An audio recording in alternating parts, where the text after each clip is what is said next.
महादेव प्रणाम आप सभी महानुभावों को। मैं कौशल द्विवेदी फ्यूचर एजुकेशन हब की तरफ से आप लोगों के बीच में पुनः एक बार आपका स्वागत करता हूं।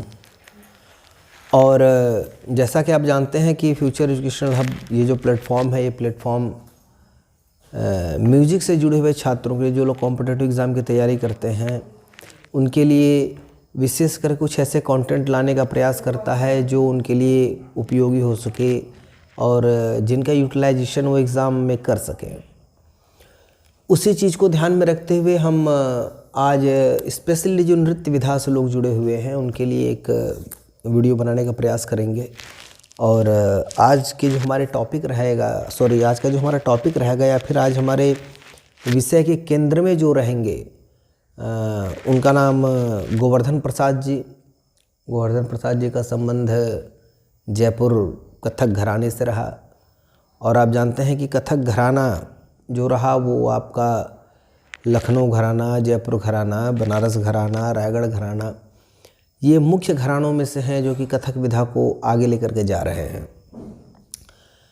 और इन घरानों के इन महान कलाकारों का डेडिकेशन ही है, समर्पण ही है जो आज इस विधा को इस ऊंचाई तक पहुंचाया हुआ है।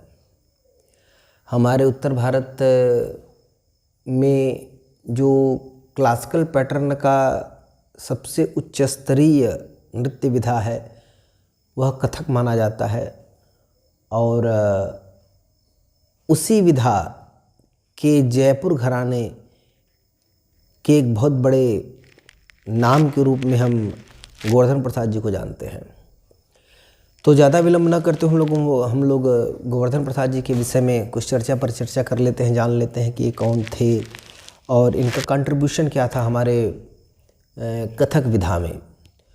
तो गोवर्धन प्रसाद जी का जो जन्म था वो 1935 ईस्वी में माना जाता है। इनके पिताजी जो बिहारी लाल जी थे वो स्वयं जयपुर घराने के एक बहुत ही बड़े नाम थे, बहुत बड़े नृत्यकार थे। बिहारी लाल जी से ही इन्होंने कथक की जो बेसिक चीज़ें हैं वो सीखी। और एक पिता के साथ साथ एक गुरु की भूमिका में भी बिहारी लाल जी जो थे वो इनके जीवन में स्थान रखते थे। इन्होंने पखावज की शिक्षा जो थी वो महाराज पन्नालाल जी के जो पुत्र थे हीरा लाल, जो कि बिहारी लाल के भाई भी थे, मतलब अपने चचा जी से इन्होंने पखावज की विधिवत शिक्षा ली हुई थी। और नृत्य की शिक्षा इन्होंने शंकर लाल जी से और रामधुन जी से भी प्राप्त की थी। एक्चुअली होता क्या है कि जब घराने के जो कलाकार होते हैं वो जब एक लेवल तक चीज़ों को सीख लेते हैं तो फिर एक एक क्षेत्र का स्पेशलाइजेशन जो कहते हैं, आप आज के टाइम में समझ लिया, एक पर्टिकुलर सब्जेक्ट से पीएचडी करना, वही चीज़ होता है कि एक एक सब्जेक्ट को लेकर के स्पेशलाइज वो हो जाते हैं। किसी की कुछ क्रियाएं स्पेशलाइजेशन में रहती हैं, किसी का तत्कार है, किसी का आमद है, किसी की सलामी है, किसी का हस्त मुद्रा, किसी की नयन मुद्रा। इस प्रकार से जो जिसमें पारंगत है, कोई ठुमरी अंग को बहुत अच्छा प्रेजेंट कर रहा है तो किसी में गति बहुत अच्छी है, तो किसी में भाव बहुत अच्छे हैं, तो रिप्रेजेंट करने का तरीका सबका अलग अलग होता है।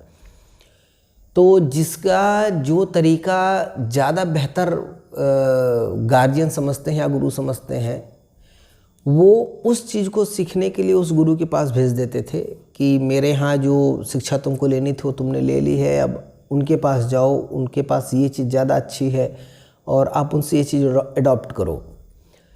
तो इसी प्रकार से एक नया कलाकार जो होता है वो मैच्योरिटी को और आगे बढ़ता है और मैच्योरिटी को पाता है।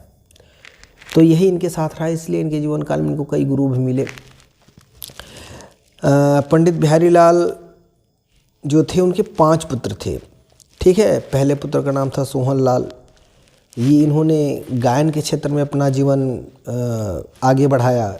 इनके जो दूसरे पुत्र थे उनका नाम था गिरधारी लाल और जिया लाल। वो गृहस्थी के कार्यों में अपने आप को उन्होंने इंक्लूड कर लिया। और चौथे पुत्र जो थे वो गोवर्धन प्रसाद थे और उन्होंने जो कथक है, कथक को अपने जीवन का एक अभिन्न अंग बनाया और कथक विधा में आगे की ओर बढ़े। और इनके जो पांचवें भाई थे या फिर बिहारीलाल जी के जो पांचवें पुत्र थे उनका नाम था लक्ष्मण प्रसाद, और उनको कुछ लोग लच्छू महाराज के नाम से भी जानते थे, लेकिन वो लच्छू महाराज दूसरे हैं और लखनऊ घराने के जो लच्छू महाराज थे वो दूसरे थे।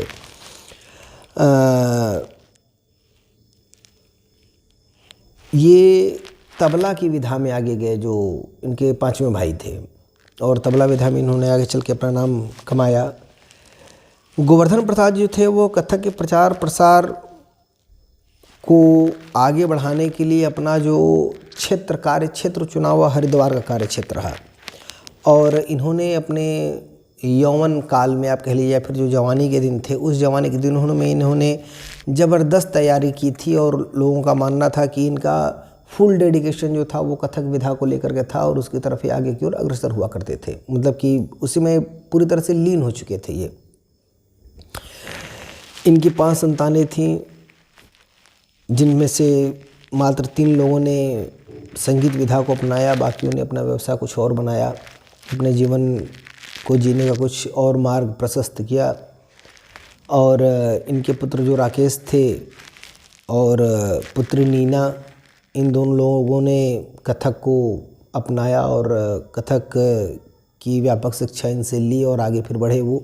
इस प्रकार इनसे बहुत सारे लोग ऐसे थे जो कि जुड़े हुए थे, और अपने जीवन काल में बहुत सारे लोगों से इन्होंने बहुत सारे लोगों को इन्होंने इस विधा में आगे बढ़ाया, पारंगत किया, जिसमें से कि राकेश महाराज, गौरी शंकर, मांगी लाल, महावीर प्रसाद और इत्यादि लोग थे।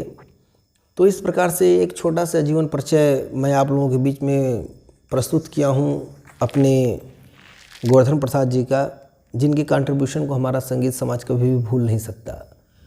और ये बातें आपके काम आएंगी जो कॉम्पिटिटिव एग्ज़ाम की तैयारी के दृष्टिकोण से इस चैनल से जुड़े हुए हैं, और इन्हीं के साथ अपनी बातों को मैं यहीं पे रोकता हूँ। अगले एपिसोड में फिर से मुलाकात होगी, तब तक के लिए प्रणाम, नमस्कार, महादेव।